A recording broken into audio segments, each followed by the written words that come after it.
மீனராசி அன்பர்களுக்கெல்லாம் இது ஒரு அற்புதமான காலகட்டம் அப்படின்னு சொல்லலாம். ரொம்ப நாட்களாக நீங்கள் ஏங்கிட்டு இருந்த விஷயம், ரொம்ப ஏங்கிட்டு இருந்தோம் சார், இந்த விஷயம் நடந்தால் ரொம்ப நல்லது, இந்த விஷயம் நடந்தால் ரொம்ப நல்லது அப்படிங்கிற மாதிரி ஏங்கியிருப்பீங்க. பெண்களாக இருந்தால் உங்களுக்கு 90% வாய்ப்புகள் இந்த டைம் உங்களுக்கு இருக்குது. நீங்கள் எது கவர்மெண்ட் வேலைக்கு ஆசைப்பட்றீங்களா, திருமணம் ஆகணும்னு ஆசைப்பட்றீங்களா, குழந்தை பேருக்கு ஆசைப்பட்றீங்களா, சொத்து சேர்க்கணும்னு ஆசைப்பட்றீங்களா, ஃபினான்ஷியலாக ஒரு குறிப்பிட்ட வேலையில் உட்காரணும்னு ஆசைப்பட்றீங்களா, இது எல்லாத்துக்குமே 90% மேலே வாய்ப்புகள் இருக்குது.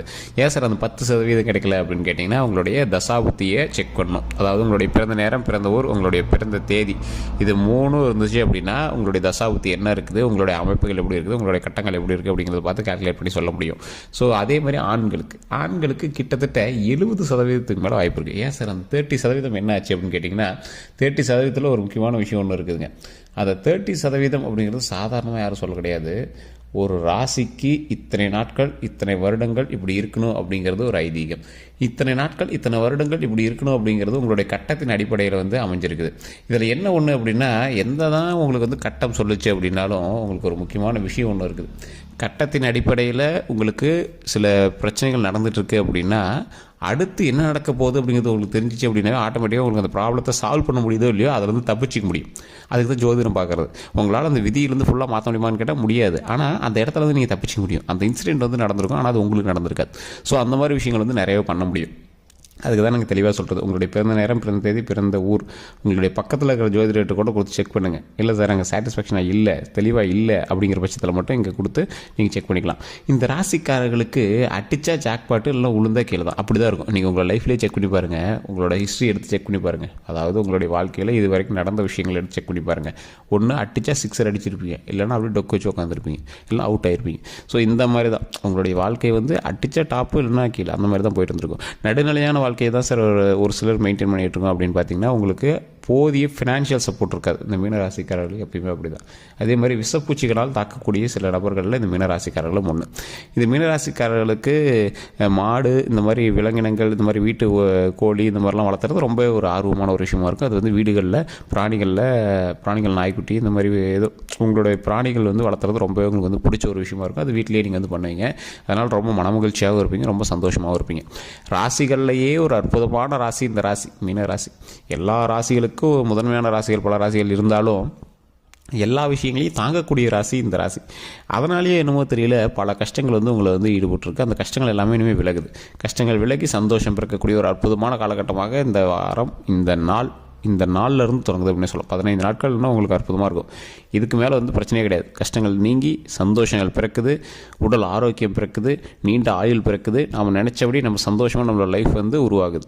ஸோ இந்த காலகட்டத்தில் நீங்கள் தொழில் ரீதியாகவும் சரி, மன மகிழ்ச்சியாகவும் சரி, நீங்கள் எந்த ஒரு விஷயத்தை ஏற்படுத்துனீங்க அப்படின்னாலும் அது சக்ஸஸாக தான் முடியும். ஆனால் ஒன்றே ஒன்று தான், உங்களை ஆட்டி வைக்கக்கூடிய கிரகங்கள் சிலது இருக்குது. அது உங்களை ஆசையை தூண்டி வளையல் சிக்க வைக்கிறதுக்கான வாய்ப்புகளும் அதிகம். அப்போனா யாருக்கிட்ட இதாக இருக்கணும், தேர்ட் பர்சன், உங்கள்கிட்ட தேர்ட் பர்சன் ஒருத்தர் இருப்பார். அந்த தேர்ட் பர்சன் உங்களை ஏதாவது சொல்லி ஆசையை அதிகமாக காட்டி அதை பண்ணுங்கள் இதை பண்ணுங்கள், உங்களுக்கு டைம் நல்லா இருக்குது அதுன்னு சொன்னாங்க அப்படின்னாலும் அதீத முதலீடுகள் போடக்கூடிய விஷயத்தில் கொஞ்சம் ஜாக்கிரதையாக இருங்க. செக்யூரிட்டி பண்ணக்கூடிய விஷயத்துலையும் ஜாக்கிரதையாக. செக்யூரிட்டின்னு என்ன சார், வேறு யாரோ ஒருத்தன் தொழில் பண்ணுறான், அவன் கடை வாங்குறான், அதுக்கு நீங்கள் ஜாமீன் கொடுப்பீங்க. இந்த மாதிரி கொடுத்தீங்கன்னா கண்டிப்பாக மாட்டிக்கிங்க. அதாவது நீங்கள் முதலீடு போடலை அப்படின்னாலும் ஒருத்தனுக்கு சப்போர்ட்டுக்கு ஜாமீன் கொடுக்குறீங்களா, அது யாரோட முதலீடு, உங்களோட முதலீடு தானே, உங்களுடைய டைம், உங்களுடைய அமௌண்ட்டுக்கான முதலீடு தானே. ஸோ அப்போ அந்த விஷயத்தில் நீங்கள் ரொம்ப ரொம்ப ரொம்ப ரொம்ப கவனமாக இருக்கணும். அப்படி பண்ணும்போது நீங்கள் மாட்டினீங்க அப்படின்னா நீங்கள் ரிட்டர்ன் வர்றது கிட்டத்தட்ட 14 வருஷம் ஆகும். ஸோ இது நம்ம தெளிவாக சொல்லிடுறோம். ஏன்னா இப்போ இருக்கக்கூடிய காலகட்டத்தில் உங்களை காப்பாற்றிக் கொள்வதற்கு ஒரு அற்புதமான காலகட்டம். மற்றவனை காப்பாற்றுறதுக்கு நீங்கள் போகிற அளவுக்குலாம் நீங்களும் ஸ்டெபிலிட்டி ஆகலை. சார் நல்ல வருமானம் இருக்குது சார், அதுக்கு என்ன நான்லாம் சமாளிச்சுன்னு அப்போ பண்ணிங்கனாலும் கண்டிப்பாக உங்களுக்கு செட் ஆகாது. எவ்வளோ பெரிய வருமானம் இருந்தாலும் உங்களை கொஞ்சம் சின்ன சின்ன ஜெர்க் காட்டுறதுக்கு வாய்ப்புகள் அதிகமாக இருக்குது. ஸோ அதனால் உங்களுடைய வேலை உண்டு, நீங்கள் உண்டுன்னு இருங்க. அதே மாதிரி ஹீரோயிசம் காட்டுறேன் சார், ஊரில் இருக்கிறவங்களாம் பஞ்சாயத்துக்கு போகிறோம், அதெல்லாம் இனிமேல் ஆகவே ஆகாது. ஒரு குறிப்பிட்ட வருடங்களுக்கு நீங்கள் அதெல்லாம் அடக்கி வச்சுக்கணும். அதே போல் தொழில் ரீதியாக ஓரளவுக்கு பரவாயில்லையாக இருந்தாலும் பார்ட்னர் தொழில் பண்ணுறவங்களுக்கு கொஞ்சம் எச்சரிக்கையாக இருக்க வேண்டிய காலகட்டம். தொழிலில் நீங்கள் வேலைக்கு போயிட்டுருக்கீங்க, ஒரு குறிப்பிட்ட ஸ்டேஜில் இருக்கீங்க, உங்களுக்கு மேலே ஒரு 3-4 அதிகாரிகள் இருக்காங்க அப்படின்னாலும் அந்த 3-4 அதிகாரிகள்கிட்ட நீங்கள் நடந்துக்கிற விதத்தை பொறுத்தும், நீங்கள் செய்யக்கூடிய தொழிலில் நீங்கள் எந்தளவுக்கு எஃபோர்ட் போடுறீங்களோ அதை பொறுத்து தான் உங்களுடைய வளர்ச்சி இருக்க போகுது. ஸோ ஜாதக ரீதியாக முன்னேற்றம் இருக்குது, ஆனால் அது சிலரினால் தடைப்பட இருக்குது. உங்களோட தேர்ட் பர்சன் தான் உங்களுக்கான எதிரியே. தொழில் பண்ணிங்க அப்படின்னா ஒருத்தர் வந்து முதலீடு போடுமா, பார்ட்னராக ஒருத்தர் வந்து இருப்பான், அவங்கள வந்து செக் பண்ணுவோம், அவங்கள வந்து அது பண்ணு இது பண்ணுன்னு சொல்லிட்டு நடுவில் கட்டி கொடுத்து பார்ப்பான். வேலைக்கு போனீங்க அப்படின்னா தேர்ட் பர்சன் வந்து உங்களுடைய எஃபர்ட்டுக்கான பலனை வந்து அவன் வாங்கிட்டு போகிறதுக்கு பார்ப்பான். அதாவது ஒரு எக்ஸாம்பிள் சொல்கிறேன்னே, இப்போ நீங்கள் வந்து ஒரு டீமில் இருக்கீங்க, டீம் லீடர் உங்களுடைய பெயர் வந்து யூஸ் பண்ணி அவன் ப்ராஜெக்ட் பண்ண மாதிரி நேம் வாங்கிட்டு போயிடுவான். ஸோ இந்த மாதிரி ஒரு எக்ஸாம்பிள் ஐடியில் சொல்கிறேன். அதே போல் உங்களுக்கு வர வேண்டிய ஒரு ப்ரமோஷனு நமக்கு வரும். ஸோ இது மாதிரி சின்ன சின்ன விஷயங்கள் வந்து உங்களுக்கு கிடைக்க வேண்டியதை நீங்கள் வந்து ஒரு அசால்ட்டான தன்மையில் இழக்கிற மாதிரிலாம் விட்டுறாதீங்க. அப்போ நீங்கள் என்ன பண்ணணும், இனி எதையும் இழக்கக்கூடாது, அசால்ட்டான தன்மையில் இழக்கக்கூடாது. அப்போ தேர்ட் பர்சன் இன்வால்வ் பண்ணாமல் உங்களோட ப்ராஜெக்ட்டை டேரெக்டாக நீங்களே பண்ண ஆரம்பிங்க. உங்களுக்கான வேலையை நீங்களே பண்ண ஆரம்பிங்க. வேறு யாருக்கு நீங்கள் போய் ஹெல்ப்புக்கு நிற்காதீங்க, வேறு யாருக்கூடையும் பார்ட்னராக நிற்காதீங்க. நீங்கள் போடக்கூடிய பணத்தில், நீங்கள் உழைக்கக்கூடிய உழைப்பில் உங்களுடைய பார்ட்னருக்கு ஒரு வகையான சப்போர்ட் தான் அவர் இருந்திருப்பாரே தவிர உங்களுக்கு பெரிய ஒரு மேஜர் சப்போர்ட்லாம் இருந்திருக்க மாட்டார். ஸோ அதெல்லாம் கொஞ்சம் பார்த்து பண்ணீங்க அப்படின்னா வரக்கூடிய நாட்கள் அற்புதமான நாட்களாக அமையுது. சரி சார், கல்விக்கு எப்படி இருக்குது? தெளிவாக சொல்கிறேன். மீனராசிக்காரர்களுக்கு கல்வி சம்மந்தப்பட்ட விஷயத்தில் அருமையான காலகட்டம் தான். இருந்தாலும் சின்ன சின்ன இடமாற்றம் இருக்கிறதான வாய்ப்புகள் அதிகமாக இருக்கிறதுனால கொஞ்சம் பார்த்து படிக்கிறது ரொம்ப நல்லது.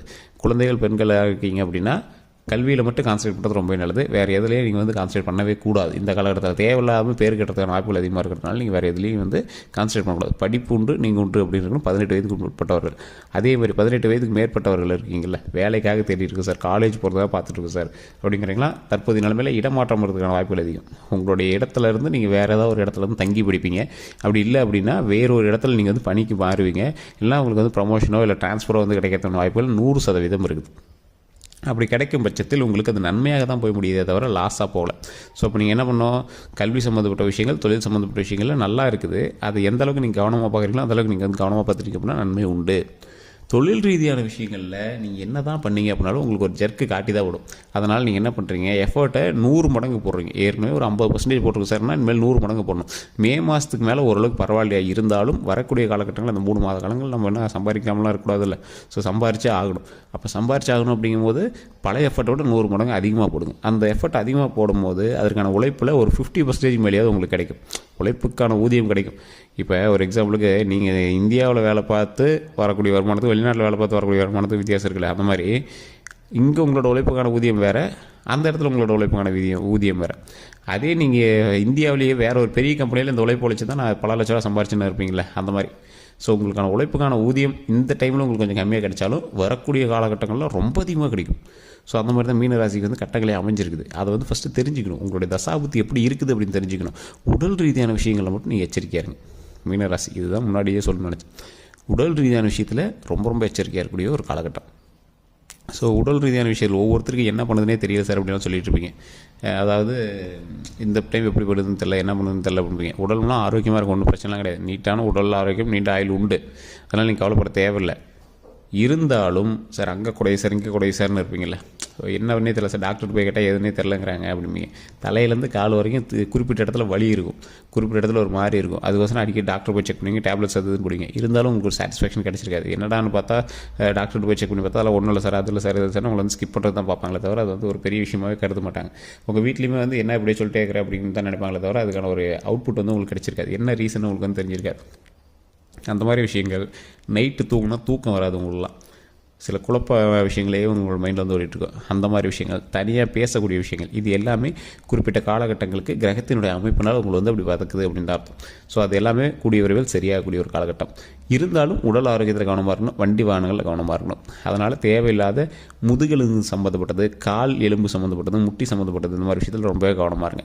வண்டி வாகனத்தில் போகும்போது கீழே விழுவாமல் கொஞ்சம் பார்த்து பத்திரமா போய்ட்டு ரொம்ப நல்லது. வண்டியில் ஸ்டண்ட் பண்ணுறது, வேறு வண்டி வாங்கி நீங்கள் ஓட்டுறது, உங்கள் பேரில் இருக்கிற வண்டி வேறு ஒருத்தர் ஓட்டுறது, இதெல்லாம் வந்து தயவு செய்து தவிர்த்துக்கோங்க. தொழில் ரீதியான விஷயங்களும் வரக்கூடிய நாட்கள் நல்லா அமைய போகுது. தொழிலில் நீங்கள் எந்தளவுக்கு ஸ்டெப் எடுக்கிறீங்களோ அந்தளவுக்கு நன்மை உண்டு. ஸோ அதனால் தொழிலை மட்டும் கொஞ்சம் பார்த்து பொறுமையாக பண்ணுங்கள். இந்த ராசிக்காரர்களுக்கு எப்பேற்பட்ட வருமானம் வரும் அப்படின்னா, நீங்கள் எதிர்பார்க்காத அளவுக்கு வருமானங்கள் வரக்கூடிய காலகட்டங்கள் வரப்போகுது. அந்த எதிர்பார்க்காத அளவுக்கு அதீத வருமானம் வரக்கூடிய அளவுக்கு உங்களுடைய உழைப்பு இருந்தால் மட்டும்தான் கிடைக்கும். ஸோ அப்போ உங்கள் உழைப்பை 100 மடங்கு எஃபர்ட் போடுங்க, அதுக்கான அவுட்புட் கண்டிப்பாக கிடைக்கும். நீங்கள் கண்டிப்பாக வணங்க வேண்டிய தெய்வம் எப்போவுமே ஒரு நிறைய பேருக்கு தெரியாத ஒரு விஷயம், மனித உருவில் இருக்கக்கூடிய கடவுளுக்கு பவர் இருக்குது, கண்டிப்பாக பவர் இருக்குது. அதுவே மனித உருவும் அதோடு விலங்கு உருவம், அதாவது 2 வகையான உயிர் சம்மந்தப்பட்ட உருவங்கள் இருக்கக்கூடிய தெய்வங்களுக்கு ரொம்ப அதீத சக்தி. இப்போ எக்ஸாம்பிள் மீனராசியில் இருக்கீங்க, மச்சாவதாரம், பெருமாளுடைய மச்சாவதாரம் ரொம்ப அதிக பவர், நரசிம்மர் அவதாரம் ரொம்ப ரொம்ப பவர், வராகி அவதாரம் ரொம்ப பவர். இந்த மாதிரி உடலும் தலையும் வேறையாக இருக்கணும், இல்லை தலையும் உடலும் வேறையாக இருக்கணும். இந்த மாதிரி வந்து தெய்வங்கள் இருக்குது அப்படின்னா ரொம்பவே நல்லது. அந்த மாதிரி தெய்வங்கள் நீங்கள் வணங்குனீங்க, உங்களுக்குன்னு ஒரு ஆப்டான தெய்வங்கள் நீங்கள் பிடிச்சிட்டிங்க அப்படின்னா மீனராசிக்காரர்களுக்கு அற்புதமான காலகட்டம். நீர் சம்மந்தப்பட்ட கடவுள்கள், நீங்கள் எந்த கடவுள் வணங்கினாலும் சரி, நீர் சம்மந்தப்பட்ட கடவுள் வணங்கும் போது அதுக்கான அவுட்புட்டே வேறு மாதிரி இருக்கும்.